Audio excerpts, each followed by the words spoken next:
Hi you guys, it's Dana with Little House of Gardening. I hope that you guys are having a happy holidays, a Merry Christmas, Happy Hanukkah, Happy Kwanzaa. I just wanted to check in and show you guys some progress and something that came to me over this week is why it took so long for me to start growing food. I've been growing flowers for about 5 or 6 years, and it occurred to me that I think that I did not think of myself as a gardener. So that's the first thing, is I started by volunteering in the local community with other gardeners, and they told me how good I was at gardening. I didn't think anything about it.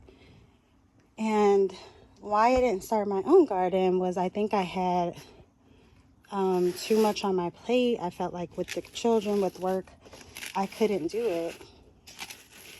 And so I'm just here to remind you that it's okay to not have the perfect time and the perfect starting point. You can still start a little small indoor garden. You can start with the little milk gallon.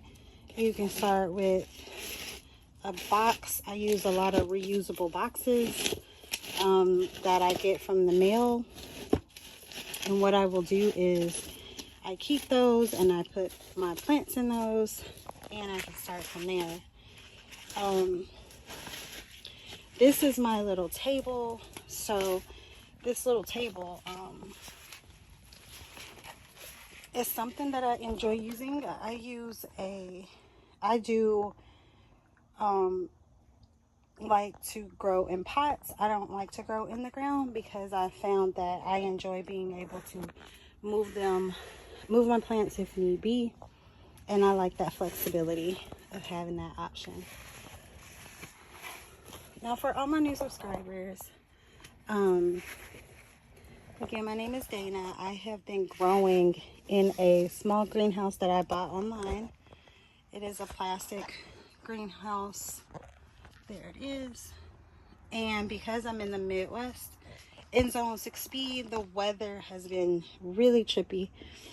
Today we reached 65 degrees, guys. Unheard of. And just last week we were down to 20 degrees. So my crops have been going through something.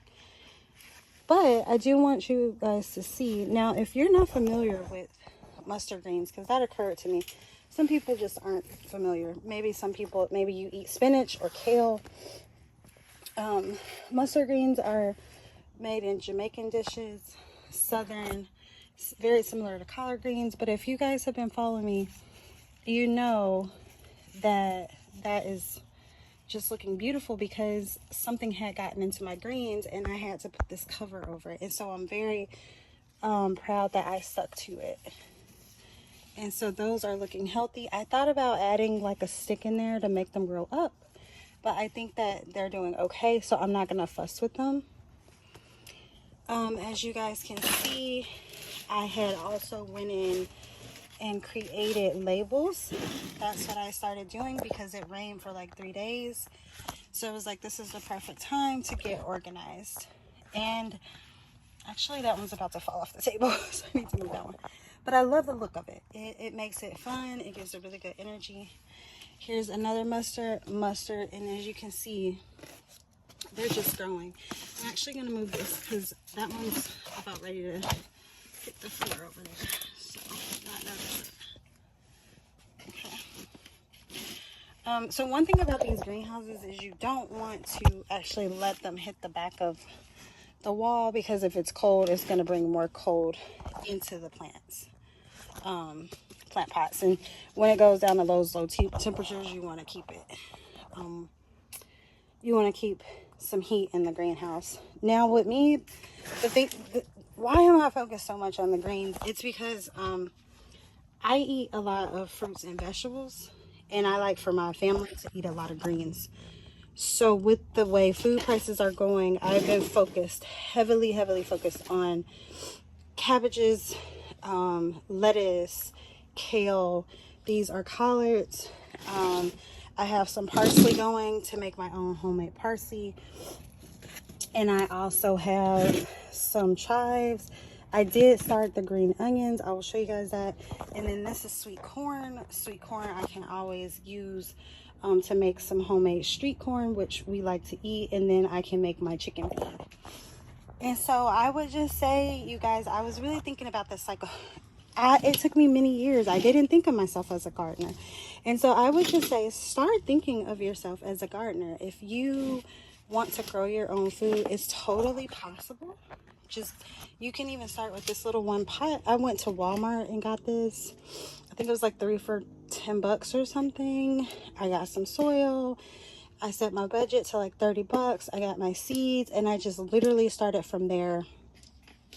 I would strongly recommend that you only grow what you eat, because you just don't want to waste your time.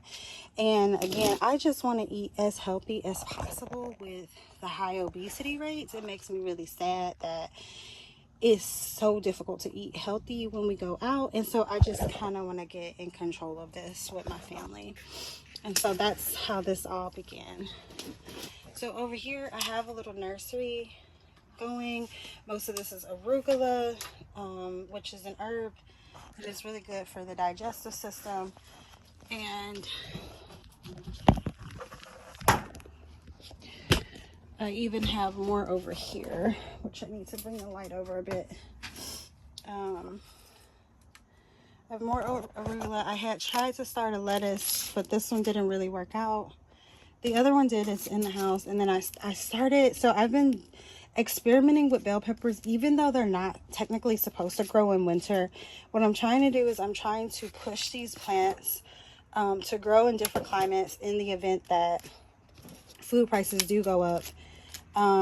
You know, just kind of play around and challenge our food to grow in case we need to. And so, yeah, so that's what's been going on our homestead. And again, I would just say to just start. Looking back on it, I've always been some sort of gardener. I volunteered with the church. I volunteered with the school. I'm volunteering all over the place, but I wasn't giving my own home that same attention. And so if you have gardening in your heart, you don't need a whole lot of space to begin. Start with your favorites, start indoor, and start slowly. And that's why I wanted you guys to see this. I'm not in a hurry to like be some master apprentice gardener. I just want to do what I'm good at. If I'm not good at, I can go to my local farmer's market and ask for some assistance. But for now, this is okay. And for those of you who follow me, like these are new, these are just new sprouts, the new mustard greens. And they're doing great. And this one, just so this is about probably 6 inches. They say to start pruning at 6 inches. And so I will be pruning soon. But yeah, just start with your favorites. Don't continue to put it off. As we're approaching a new year, if you want to start gardening, gardener. Be a gardener. Claim it. Say that you're a gardener. This is actually dry, so let's water these while you guys are watching. Now I am going to wrap this up because I was in the middle of cooking dinner, but I am still using this alpaca poo. It's been very effective, and I just do what works. There's just no point in not doing it. So you have to soak it, and then you take that, and when you water it, you want to water it. And mustard greens love a lot of moisture. I find that a lot of greens like they don't want to really go dry. They like to be kind of soaked up. So yeah, so soon we'll be able to harvest. And I think for me, what I have been working on is like, I'm used to seeing like the big store ones, you know, everything in the store is huge. And so it's kind of like, are we supposed to wait that long to harvest, or should we really be harvesting a lot sooner? And so that's something that I have been working on. And so, yeah, so I would say if you want to garden, now is the time to start. It's a great time to start and feed your family healthy food. Thank you guys so much for subscribing. Please like, share, and I will keep you guys posted on some new items that we're working on this week. Have a great day. Bye-bye.